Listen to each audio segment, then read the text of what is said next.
Hello दोस्तों, नमस्कार। स्वागत है आपका हमारे यूट्यूब चैनल देवभूमि स्टडी पॉइंट में। आप सभी कैसे हैं मित्रों? मैं उम्मीद करता हूँ आप सभी लोग स्वस्थ होंगे, मस्त होंगे तथा आपकी स्टडी काफ़ी ज़्यादा अच्छी चल रही होगी दोस्तों। साथियों, मैं आज आपके साथ डिस्कस करने वाला हूँ यूके ट्रिपल एससी परीक्षाओं के लिए हमारे प्रैक्टिस सेट का भाग 4। आप सभी जानते होंगे दोस्तों, इससे पहले मैं आपको प्रैक्टिस सेट के ऊपर 3 वीडियोस दे चुका हूँ। अगर आपने उन वीडियोस को नहीं देखा है तो मैं डिस्क्रिप्शन बॉक्स में उनका लिंक शेयर कर दूंगा। आप लोग वहां जाकर के उन वीडियोस को चेक कर सकते हैं। आप सभी जानते हैं दोस्तों, आपके वीडियो के एग्जाम को अब ज़्यादा समय नहीं बचा हुआ है और ये अंतिम समय दोस्तों आप लोगों का प्रैक्टिस सेट लगाने का सबसे अच्छा समय है। अपनी तैयारी को जांच लेने का, अपनी तैयारी को परख लेने का दोस्तों। तो आप सभी के सभी इस पे अगर वीडियो पर आए हैं, वीडियो पर अंत तक बने रहिएगा। सभी प्रश्नों को अटेंड कीजिएगा दोस्तों। आपका जो भी स्कोर इसमें बन रहा है आप लोग मुझे कमेंट बॉक्स में जरूर बताइएगा। चाहे आपका हिंदी का दोस्तों 20 में से आपके कितने नंबर बन रहे हैं आप लोग उसे कमेंट बॉक्स में बताइएगा। और 30 नंबर की दोस्तों इसमें उत्तराखंड है, तो आप देखिएगा कि आपके 50 में से टोटल कितने नंबर बन रहे हैं। अगर आपके दोस्तों 42 से 45 के बीच में अगर प्रश्न के आंसर आ रहे हैं तो आपकी तैयारी ठीक ठाक अच्छी खासी हो रखी है। आप लोग इस बात को समझ सकते हैं। बाकी दोस्तों, अगर आप लोगों को ये वीडियो और कंटेंट इन्फॉर्मेटिव लगता है तो वीडियो को लाइक करके चैनल को जरूर सब्सक्राइब कर लीजिएगा। प्रारंभ करते हैं दोस्तों। पहला प्रश्न हमारा, भारतीय संविधान के अनुच्छेद 351 में किस विषय का वर्णन है? देखिए दोस्तों, इसमें मैं किसी प्रकार के आपको ऑप्शन नहीं बोलने वाला हूं। आप लोग अपनी वीडियो को पॉज करके आंसर लगा लीजिएगा और वीडियो को प्ले करके आप लोग अपने आंसर को चेक कर सकते हैं। दोस्तों, भारतीय संविधान के अनुच्छेद 351 में किस विषय का वर्णन है आप लोगों ने बताना है। इसका बिल्कुल राइट आंसर हो जाएगा ऑप्शन सी। दोस्तों, हिंदी के विकास के लिए निर्देश दिए गए हैं भारतीय संविधान के अनुच्छेद 351 के तहत। आप लोगों ने इसे ध्यान में रखना है। अगर आपसे पूछा जाए संघ की राजभाषा हिंदी व लिपि देवनागरी होगी, यह कौन सा आर्टिकल हमारा कहता है? तो दोस्तों आर्टिकल 343 आर्टिकल कहता है दोस्तों कि संघ की राजभाषा हिंदी व लिपि देवनागरी होगी। अगला प्रश्न हमारा, दक्षिणी भारत हिंदी प्रचार सभा का मुख्यालय कहाँ पर स्थित है? देखिए दोस्तों, दक्षिण भारत के चारों शहर आपको यहाँ पे दिखाई दे रहे होंगे। आपने बताना दक्षिणी भारत हिंदी प्रचार सभा का मुख्यालय कहाँ पर स्थित है। इसका बिल्कुल राइट आंसर हो जाएगा ऑप्शन सी। दोस्तों, चेन्नई तमिलनाडु में दोस्तों दक्षिणी भारत हिंदी प्रचार सभा का मुख्यालय स्थित है। अगला प्रश्न हमारा, विकास की दृष्टि से प्राकृत की पूर्वकालीन अवस्था का नाम क्या है? दोस्तों, आपने बताना है कि जो हमारी विकास की दृष्टि से प्राकृत जो भाषा है उसकी पूर्वकालीन अवस्था, जो उससे पूर्व की भाषा थी, उसका नाम क्या होगा। तो दोस्तों इसका बिल्कुल राइट आंसर हो जाएगा ऑप्शन ए। दोस्तों, पाली भाषा इसका बिल्कुल करेक्ट आंसर हो जाएगा। आप सभी जानते होंगे दोस्तों, सबसे पहले संस्कृत भाषा, उसके बाद फिर पाली, फिर प्राकृत, फिर दोस्तों अपभ्रंश, और जब अपभ्रंश खत्म हो रही थी तो उसका अंतिम समय अवहट्ट कहलाया, और उसके बाद दोस्तों अंत में हमारी हिंदी आई थी। ये दोस्तों इसका विकास क्रम रहेगा। अगला प्रश्न हमारा, संस्कृति शब्द का संधि विच्छेद क्या होगा? दोस्तों, आपको यहाँ पे 4 प्रकार के यहाँ पे संधि विच्छेद दिए गए हैं। आपने बताना दोस्तों इसमें संस्कृति शब्द का सही संधि विच्छेद कौन सा होगा। तो दोस्तों इसका बिल्कुल राइट आंसर हो जाएगा ऑप्शन बी, सम धन कृति। दोस्तों इसका बिल्कुल करेक्ट आंसर हो जाएगा और इसमें हमारी व्यंजन संधि होगी। अगला प्रश्न हमारा, अलमारी किस विदेशी भाषा का शब्द है? दोस्तों, आपने बताना है जो अलमारी शब्द है वो किस विदेशी भाषा का शब्द होगा। तो दोस्तों इसका बिल्कुल करेक्ट आंसर हो जाएगा ऑप्शन बी। दोस्तों, अलमारी जो है वह पुर्तगाली भाषा का शब्द है। अगला प्रश्न है हमारा, निम्न में दंत्य ध्वनि कौन सी है? दोस्तों, इसमें आप लोगों ने इन 4 वर्णों में आपने बताना है कि इन चारों वर्णों में से कौन सी एक दंत्य ध्वनि है, यानी कि जब हम इसे बोलेंगे तो हमारे दांतों का इस्तेमाल होगा। तो दोस्तों इसका बिल्कुल करेक्ट आंसर हो जाएगा ऑप्शन सी। दोस्तों, तो वर्ण ऐसा है हमारा, जब हम इसे बोलेंगे तो हमारे दांतों का इस्तेमाल होता है। आप लोग अगर अभी यहाँ पर वीडियो देख रहे हैं तो आप लोग एक बार त बोल के देखिए, आपकी जो जीभ है वह दांतों में जाकर के लगेगी दोस्तों, इसलिए जो त है वह एक दंत्य ध्वनि है। अगला प्रश्न है हमारा, निम्न शब्दों में से किस शब्द के द्वित्व व्यंजन है? तो दोस्तों इसका बिल्कुल करेक्ट आंसर हो जाएगा ऑप्शन सी, दिल्ली जो शब्द है दोस्तों इसमें व्यंजन का द्वित्व हुआ है। व्यंजन का द्वित्व होने का मतलब दोस्तों एक व्यंजन 2 बार रिपीट हुआ है। देखिए इसमें आपको ल दिखाई दे रहा है और इसके बाद फिर एक ल और दिखाई दे रहा है, तो 2 इसमें जो दोस्तों व्यंजन हैं वह साथ में आ रहे हैं, तो इसमें हमारा व्यंजन का द्वित्व हुआ है। वैसे ही अगर हमारा शब्द होता है बिल्ली, कुत्ता, दोस्तों ये ऐसे शब्द हैं, या फिर बच्चा, ऐसे शब्द है दोस्तों जिसमें व्यंजन का द्वित्व होता है। अगला प्रश्न हमारा, जीभ का पर्यायवाची शब्द क्या होगा? देखिए दोस्तों इसमें आपको 4 ऑप्शन दिए गए हैं। आपने बताना है दोस्तों जीभ का पर्यायवाची शब्द क्या होगा। तो दोस्तों इसका बिल्कुल करेक्ट आंसर हो जाएगा ऑप्शन बी। दोस्तों रसना जो है वह जीभ का पर्यायवाची शब्द होगा। अगला प्रश्न हमारा, यौगिक क्रिया की पहचान कीजिए। देखिए दोस्तों, इसमें 4 क्रियाएं यहाँ पर को दी गई हैं। आपने बताना है इन चारों क्रियाओं में से कौन सी एक क्रिया यौगिक क्रिया होगी। तो दोस्तों इसका बिल्कुल करेक्ट आंसर हो जाएगा ऑप्शन बी। इसमें दोस्तों गिर और पढ़ना 2 क्रियाएं हो रही हैं, तो इसमें हमारी यौगिक क्रिया हमें देखने के लिए मिल रही है। अगला प्रश्न दोस्तों, शुद्ध वर्तनी वाला शब्द बताइए। दोस्तों यहाँ पे 4 शब्द दिए गए हैं, आपने बताना है दोस्तों इनमें से कौन सा एक शब्द शुद्ध है और 3 शब्द दोस्तों हमारे अशुद्ध हैं। दोस्तों आप लोगों ने अपना आंसर लगा लिया होगा, इसका बिल्कुल राइट आंसर हो जाएगा ऑप्शन ए। दोस्तों यानी जो शब्द लिखा गया है इसकी वर्तनी शुद्ध है। बाकी दोस्तों वाल्मीकि, उज्ज्वल और कवित्री, दोस्तों ये तीनों ही शब्द हमारे अशुद्ध वर्तनी में लिखे गए हैं। आप लोगों ने इसको ध्यान में रखना है कि यानी जो है वह हमारा शुद्ध शब्द होगा। अगला प्रश्न हमारा, रंगमंच के पर्दे का पीछे का स्थान क्या कहलाता है। तो दोस्तों आपके 4 ऑप्शन यहाँ पे दिए गए हैं, आपने बताना है कि रंगमंच के पर्दे के पीछे के स्थान को क्या कहा जाता है। इसका बिल्कुल करेक्ट आंसर हो जाएगा ऑप्शन बी। दोस्तों रंगमंच के पर्दे के पीछे का स्थान नेपथ्य कहलाता है। अगला प्रश्न है, नवल सुंदर श्याम शरीर की सजल नीरद सी कल क्रांति थी में कौन सा अलंकार है।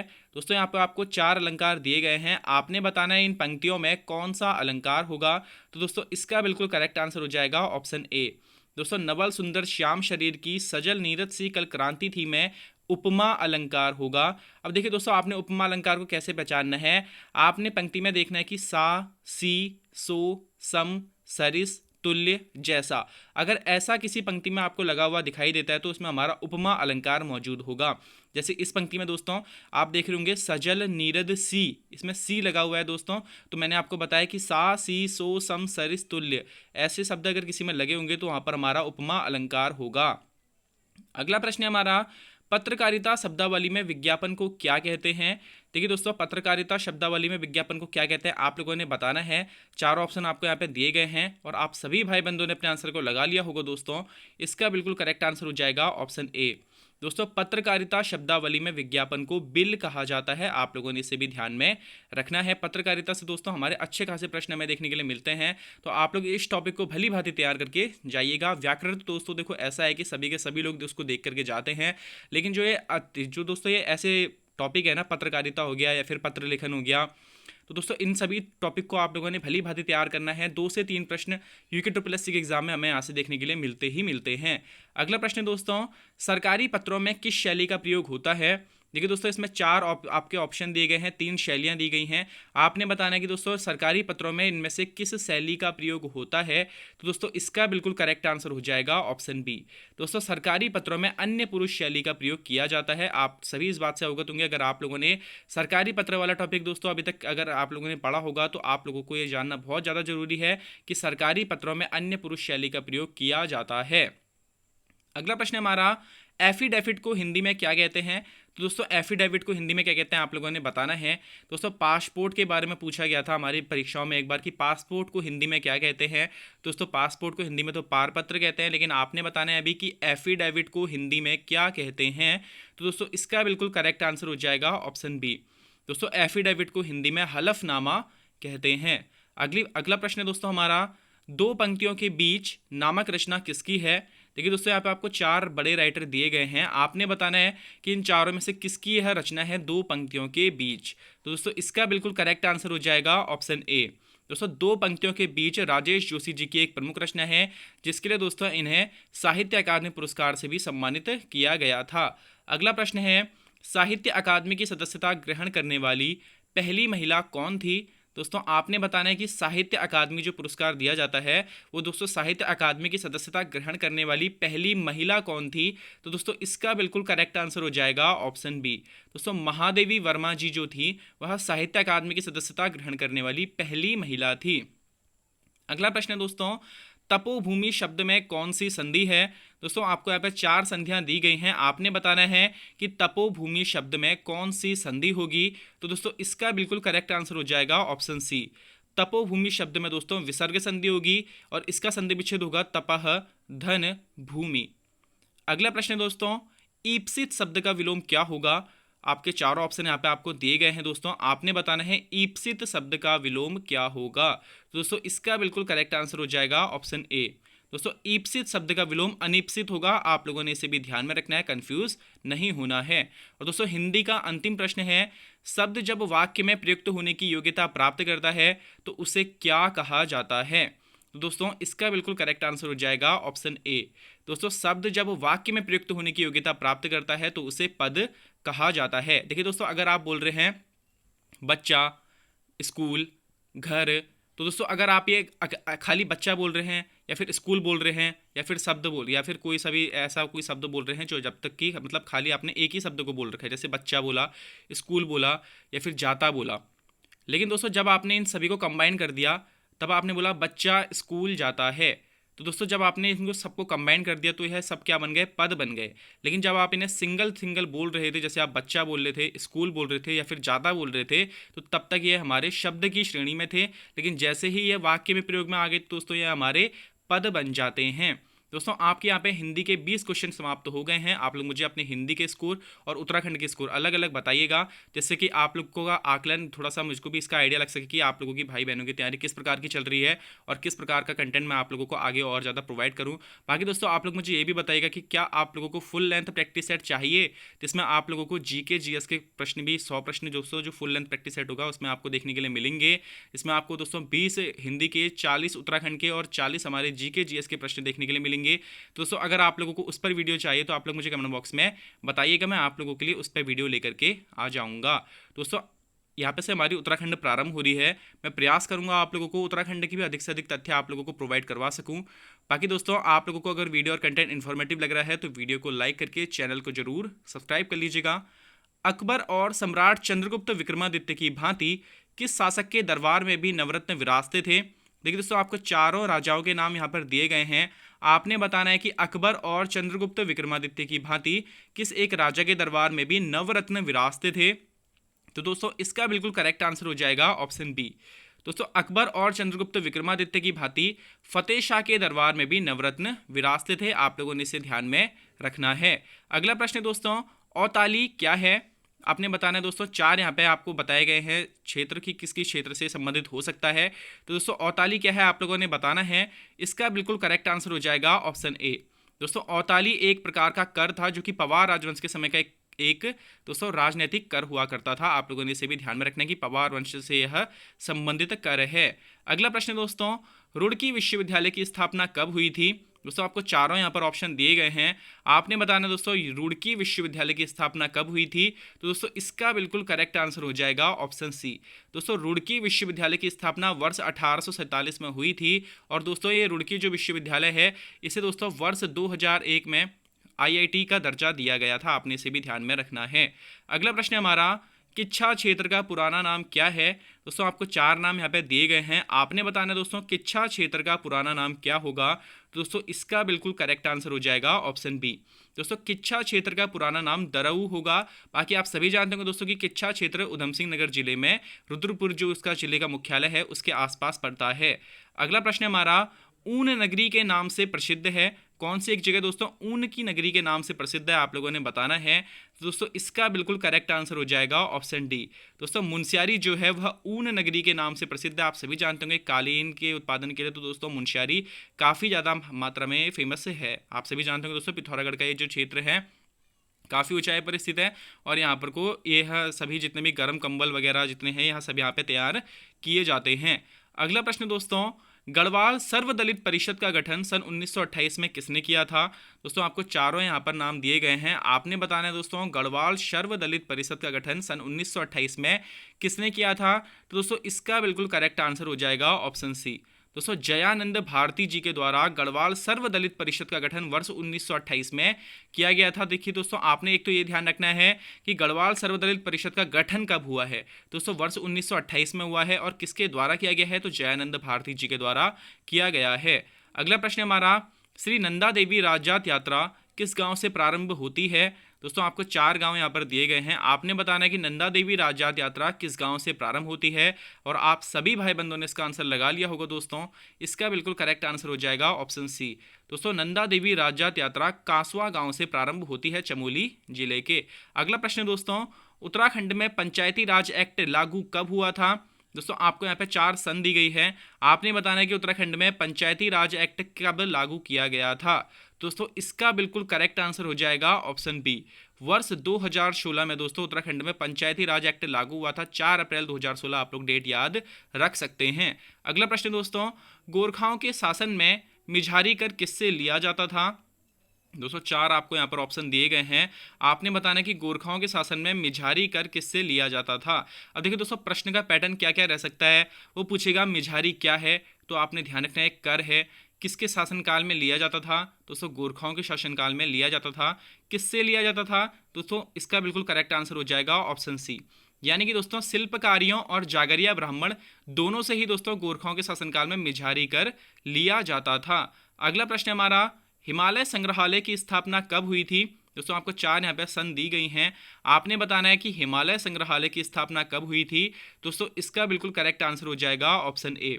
दोस्तों हिमालय संग्रहालय की स्थापना वर्ष 2005 में नैनीताल में करी गई थी। देखिए दोस्तों एक नैनीताल में हिमालय संग्रहालय है और एक हिमालयन संग्रहालय है जो कि उत्तरकाशी जिले में स्थित है। अगला प्रश्न दोस्तों, उत्तराखंड में भिटौली महीने के नाम से किस महीने को जाना जाता है। अगर दोस्तों आप लोग पहाड़ी आप लोग क्षेत्रों से बिलोंग करते हैं या फिर जो भी आप लोग पहाड़ी भाई बंधु होंगे मेरे, वह इस चीज़ को रिलेट कर पाएंगे कि भिटौली दोस्तों आप भैया बहन जो होते हैं, जैसे किसी की बहनी की शादी हो गई होती है दोस्तों, तो जो उनका भाई होता है वह भिटौला लेकर के अपनी बहन के घर में जाता है। किस महीने में जाता है आप लोगों ने बताना है। तो दोस्तों इसका बिल्कुल करेक्ट आंसर हो जाएगा ऑप्शन बी, दोस्तों चैत्र महीने में, जो उत्तराखंड में है भिटौली महीने के नाम से चैत्र महीने को जाना जाता है। अगला प्रश्न दोस्तों, गोरखाओं ने गढ़वाल पर अपना पूर्ण अधिकार कब किया था। देखिए दोस्तों आप सभी जानते होंगे गोरखाओं ने कुमाऊं और गढ़वाल दोनों ही क्षेत्रों पर अधिकार किया था। बाद में अंग्रेजों के द्वारा उन्हें हटाया गया था दोस्तों। तो आपने बताना है कि गोरखाओं ने गढ़वाल पर अपना पूर्ण अधिकार कब किया था। तो दोस्तों इसका बिल्कुल करेक्ट आंसर हो जाएगा ऑप्शन सी। दोस्तों गोरखाओं ने गढ़वाल पर अपना पूर्ण अधिकार वर्ष 1804 में किया था, जहां पर दोस्तों उन्होंने खुड़बुड़ा के युद्ध में प्रद्युम्न शाह को पराजित करके गढ़वाल क्षेत्र पर अपना आधिपत्य स्थापित किया था। अगला प्रश्न दोस्तों, उत्तराखंड को सौर ऊर्जा में अग्रणी रहने के लिए राष्ट्रपति पुरस्कार कब मिला था। तो दोस्तों आप सभी भाई बंधु इस बात से अवगत होंगे क्योंकि उस दौरान पे को उत्तराखंड में सौर ऊर्जा का अधिक से अधिक इस्तेमाल हुआ करता था। आजकल तो दोस्तों सभी चीज़ें इन्वर्टर ने ले ली हैं, बाकी उस समय के टाइम पर दोस्तों सौर ऊर्जा का अधिक से अधिक इस्तेमाल लोग किया करते थे और उस समय हमारे उत्तराखंड को राष्ट्रपति पुरस्कार से भी सम्मानित किया गया था। दोस्तों इसका बिल्कुल करेक्ट आंसर हो जाएगा ऑप्शन बी। दोस्तों उत्तराखंड को सौर ऊर्जा में अग्रणी रहने के लिए राष्ट्रपति पुरस्कार वर्ष 2007 में दिया गया था। अगला प्रश्न है, उत्तराखंड के किस जिले से उत्तराखंड के सर्वाधिक जिलों की सीमा लगती है। दोस्तों आपने बताना है कि उत्तराखंड का ऐसा कौन सा जिला है जिससे उत्तराखंड के सबसे ज़्यादा जिले सीमा स्पर्श करते हैं। तो दोस्तों इसका बिल्कुल करेक्ट आंसर हो जाएगा ऑप्शन बी। दोस्तों पौड़ी गढ़वाल ऐसा जिला है उत्तराखंड का जिससे उत्तराखंड के सबसे ज़्यादा 7 जिले दोस्तों सीमा स्पर्श करते हैं। इसके बाद दोस्तों आपने ध्यान रखना है चमोली और अल्मोड़ा ये 2 ऐसे जिले हैं जिनके साथ उत्तराखंड के 6 जिले सीमा स्पर्श करते हैं। अगला प्रश्न दोस्तों, धर्मगंगा व बालगंगा किसकी सहायक नदियां हैं। तो दोस्तों आपने बताना है कि धर्मगंगा और बालगंगा किस एक नदी की प्रमुख सहायक नदियां हैं। तो दोस्तों इसका बिल्कुल करेक्ट आंसर हो जाएगा ऑप्शन ए। दोस्तों धर्मगंगा व बालगंगा भिलंगना नदी की प्रमुख सहायक नदियां हैं। अगला प्रश्न हमारा, नंदा देवी बायोस्फीयर रिजर्व को किस वर्ष में यूनेस्को द्वारा वैश्विक धरोहर स्थल घोषित किया गया था। दोस्तों आप सभी जानते होंगे नंदा देवी बायोस्फीयर रिजर्व को यूनेस्को के द्वारा विश्व धरोहर सूची में शामिल किया गया है। ये कब किया गया था दोस्तों आप लोगों ने बताना है। इसका बिल्कुल करेक्ट आंसर हो जाएगा वर्ष 1988। दोस्तों ऑप्शन बी इसका बिल्कुल करेक्ट आंसर हो जाएगा, आप लोगों ने इसे ध्यान में रखना है। अगला प्रश्न हमारा, कुमाऊं राष्ट्रीय मोर्चा की स्थापना कब हुई थी। देखिए दोस्तों आपको 4 यहाँ पर सन दी गई हैं। आपने बताना है कि कुमाऊं राष्ट्रीय मोर्चा की स्थापना कब हुई थी। दोस्तों इसका बिल्कुल करेक्ट आंसर हो जाएगा ऑप्शन ए। दोस्तों कुमाऊं राष्ट्रीय मोर्चा की स्थापना वर्ष 1970 में पीसी जोशी जी के द्वारा करी गई थी। अगला प्रश्न हमारा, उत्तराखंड के राज्य चिन्ह में कितनी पर्वत चोटियों को दर्शाया गया है। दोस्तों आपके यहाँ पे चारों ऑप्शन आपको दिए गए हैं। आपने बताना है कि उत्तराखंड के राज्य चिन्ह जिसमें दोस्तों हमारे पर्वत चोटियां देखने के लिए मिलती हैं तो उसमें कितनी पर्वत चोटियों को दर्शाया गया है। तो दोस्तों इसका बिल्कुल करेक्ट आंसर हो जाएगा ऑप्शन बी। दोस्तों उत्तराखंड के राज्य चिन्ह में 3 पर्वत चोटियों को दर्शाया गया है तथा 4 गंगा की लहरों को दर्शाया गया है। अगला प्रश्न हमारा, उत्तराखंड का वेद व्यास किसे कहा जाता है। दोस्तों ये महत्वपूर्ण प्रश्न है, आप लोगों ने बताना है कि उत्तराखंड का वेद व्यास किसे कहा जाता है। तो दोस्तों इसका बिल्कुल करेक्ट आंसर हो जाएगा ऑप्शन ए। यशोधर मठपाल जी को दोस्तों उत्तराखंड का वेद व्यास कहा जाता है।